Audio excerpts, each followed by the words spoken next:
Well, the chief kind of started us off with the subject matter. We're talking tavern enforcement, liquor license enforcement. You have some tools for doing that. One thing we were thinking of looking into were calls for service, and you can address that in the way you want. My editors felt that might be one way to get at problem areas. Just the numbers. Do the numbers tell you a story? But apparently it's much more nuanced than that. But maybe you can tell me, how does the police department, what tools do you have for evaluating whether taverns and bars are living up to what they said they would do when they got their liquor license? Sure. Well, I think overall, from both the police department and a city perspective, over the past 9 months, we've actually done a lot of things to make that oversight more comprehensive and complete. I think just over time that there were some gaps in the department's recording and reporting to city entities, and then the knowledge of the Liquor Control Board and Commission about certain issues that may or may not have been happening within some of our liquor establishments. I think a lot of people read the reports when something happens, and then along with a lot of anecdotal comments, decide that there may or may not be a large issue in a particular establishment. One of the issues that we really set out to address was obtaining accurate data about that. The conversation started earlier this year with calls for service. Rarely in any instance do numbers alone tell the complete story. You always have to have context with numbers. And so, the department, we were aware that the numbers alone were not going to tell full context, but because of some of the increased scrutiny at that particular time and interest by our commission, we set out on a very labor-intensive methodology, which required someone to literally take all of the calls for service for a couple of particular taverns over a period of time and review each one of them to determine whether or not the call had anything to do with the licensed establishment. I think if people think about it in broad terms, especially in concentrated areas, downtown and other areas such as that, addresses of those establishments get used to report a number of offenses that don't have anything to do with the tavern. I get into an accident in front, I get into a fight out on the sidewalk. A lot of those establishments have residential apartments above or attached to them, but the address is the same. There's no differentiation. So to go, hey, there's 500 calls at this building, therefore we have a problem, is not a complete picture at all. In fact, our analysis showed that way less than half of the calls for service had anything to do with a particular liquor establishment. So recognizing that that was already an existing issue, we reconstituted some policy, created a liquor establishment report form, and along with the policy requiring our officers, when they get sent to calls for service at any of these licensed liquor establishments, that they have to fill this form out in addition to any of the police action. And essentially what that tells us is, number one, was this something related to the tavern? And then what we're also able to discern from that, is this something that is actually good, where the tavern called us because there was a problem beyond their control and they needed help. And certainly we want them to call in those situations and work collaboratively with our officers to address them. So that's a good piece. And then there's the easy negative one where, okay, we go there and there's violations, we have to take certain action or make referrals to the prosecutor. So now that we have that in place on a regular basis, and the other thing we've done is reconstituted our Liquor Control Board. I used to be a member of that board along with other city staff. That's actually a conflict of interest in a number of different ways, because we're doing enforcement and I'm making decisions. And we come from Wisconsin, where we have established citizen boards that review this, and where police and other staff report to that board, and then they make a decision based on that information and refer to the commission. So that, over the last couple of months, that process was put together. A lot of work on the part of our city auditor, city attorney, our commissioners involved, Pepcorn as the lead there, and Commissioner Garrick, who previously served on the Liquor Control Board as well, in reconstituting that board while we're working on our policy and reporting mechanisms. So now we're in a position where going forward we can start reporting through these reports actual data. I want to be clear on the timeline. This new form that officers fill out in regards to calls or things happening at a liquor establishment, there was a study done that told you that not like less than half the calls to an address may address something other than a liquor issue. Correct. So that was part of the research for this. And now going forward, there's a new process in place where this will be done with all of these types of calls. There will be this additional information, additional layer of data that you can use to evaluate what's going on. But that's really new right now going forward. That hasn't been in place for a while. Right. No, actually, the first real use of those reports was at the last the special meeting, where we presented some information on a particular establishment. And so the next meeting that's scheduled for July 28th, I'm right now going through and getting prepared for that based on the new reporting mechanism. So we'll have some establishments that have done some good things, and aren't an issue. I think that's good for the board and the commission to be aware of, and we'll have some issues that we want to bring to their attention.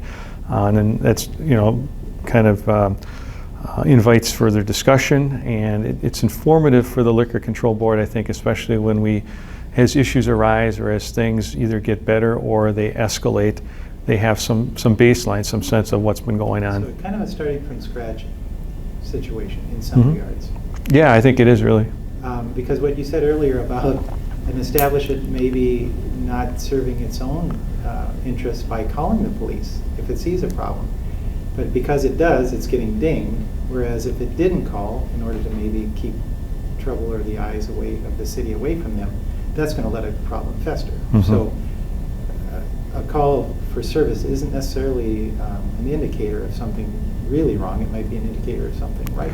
Right. Yeah, we totally recognize that, and we want to support our businesses, and no one wants to adversely affect anyone's ability. We got a really great city here, a lot going on. So, but certainly we have to make sure that we have good business practices and that people are doing this within the law in terms of how they're operating those businesses. Right.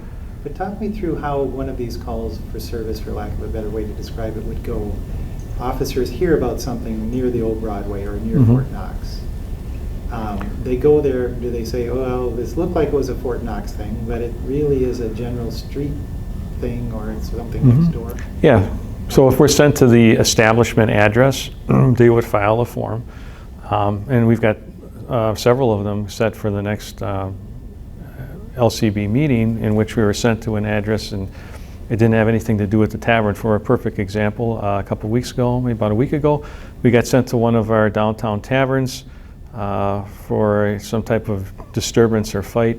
Well, it turns out that the tavern had closed for the evening. It was after 2 a.m., or they had just closed their doors, and some unknown citizen decided that they were going to try and enter the door and was pulling on the door, and so we had to be called there for that.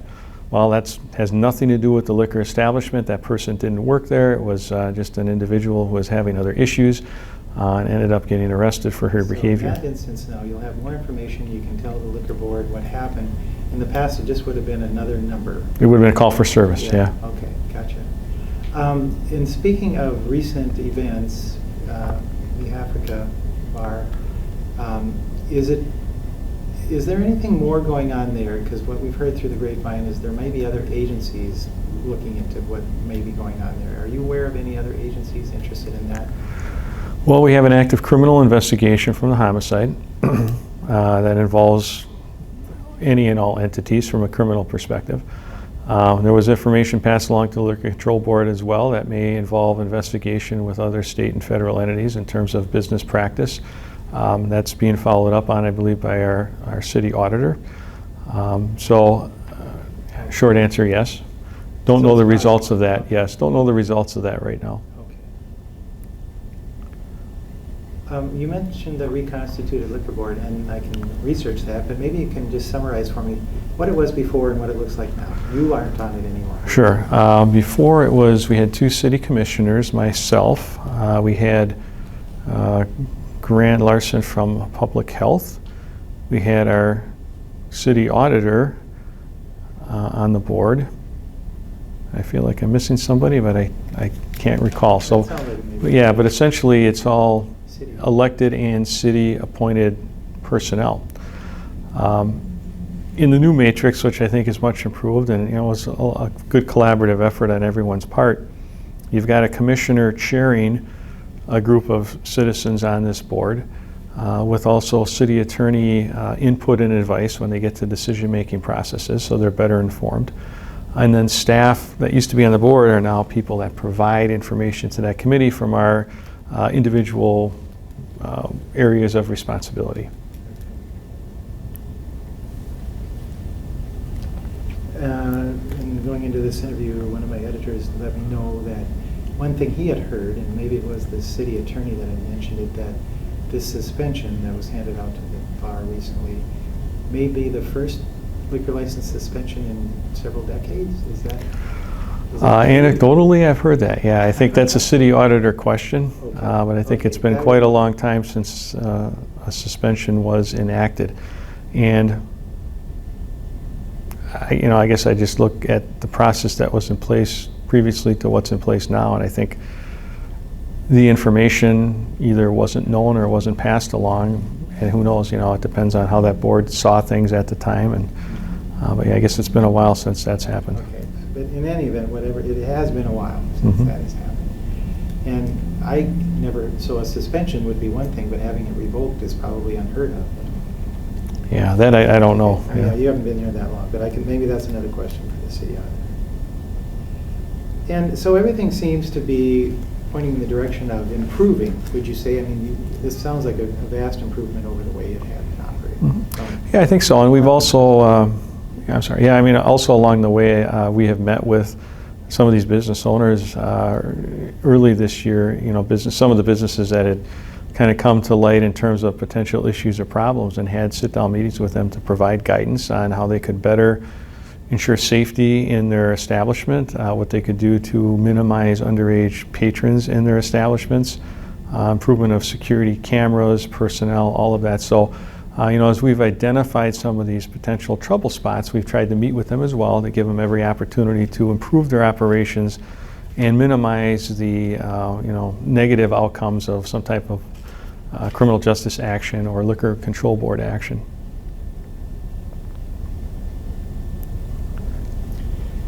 And there's, we get this too, we get commentary from the public, and then we're kind of asked to address these questions because people are asking questions. Sure. And one of the impressions, apparently, just because this is an establishment that the clientele is probably people of color, the ownership is people of color, maybe they're being singled out. What would you say to people who would say that or claim that? Yeah, absolutely not the case at all. I mean, if someone can show me an establishment that was doing the same things that were occurring at that particular establishment, I would make the same recommendation. Again, I think there's a lot of historical, either factual or anecdotal knowledge in the community about certain establishments, and so some people get concerned when all of a sudden now we're taking action. Well, really, this is just setting a baseline of a new process, new policy, new board, and I think a little bit in terms of raising the bar of accountability. Again, we want to have successful, thriving businesses, but we also need to ensure public safety and responsible business practices. So, as the chief, that's our goal. I would be happy not to go to any tavern or have to report negatively on any liquor establishment operation. Unfortunately, that's probably not the reality. And in every city I've ever worked in, it's not uncommon anywhere, those are issues that have to be dealt with. And sometimes we can resolve them. Sometimes elected officials have to take other appropriate action to protect the public. You've explained very well what's going to be happening going forward. In the past, and I know you haven't, you've only been in Fargo a little while. In the past, in the process that was used in the past, were calls for service as just a raw statistic? Did that play into how businesses were evaluated? Was that like the only way? I don't really know. Okay, that's maybe not a question for you then. Because my editors still are of the mind that maybe those calls for service statistics could be beneficial to look at as just a raw measuring stick on how many times police are going to a given area, and that might indicate problems in that area. It depends on maybe density. If you're one place in the middle of nowhere, but here again, if something happens, that's the closest address. I think it still requires some analysis, but certainly in concentrated areas like the downtown and other areas where we have many bars and entertainment facilities and living residences attached, the numbers alone can't give you a real accurate perspective.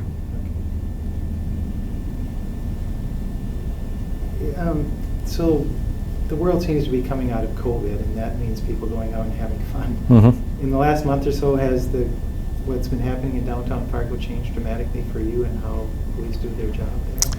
No, I don't think so. We've changed some of our staffing, and we've got our downtown resource officers present downtown more often than they were previously. To me, the only thing I really notice is that I see a lot more people downtown. I see a lot of people enjoying our downtown, and it's a really beautiful area. So I think that's very positive. We're kind of excited about continuing down that road. Well, I think that's it for my questions. If you want to elaborate any more on this new process moving forward and what you hope it will achieve? I think it's just going to achieve more accurate information and greater accountability. So, I mean, these are all pieces of information that once presented to the board, will be available for open records requests. So, I mean, that's pieces of information you'll have to look at as well, and you'll be able to get a little bit of a picture as to how this is working and how it's being gauged. Do you think these reports then would become available to us at some point, maybe after they're presented to the board? Yeah, right, after they're presented to the board. I mean, the reports we're giving to the board, I believe, are all open to public record request. It could be interesting to look over. Well, thanks, Chief. Sure.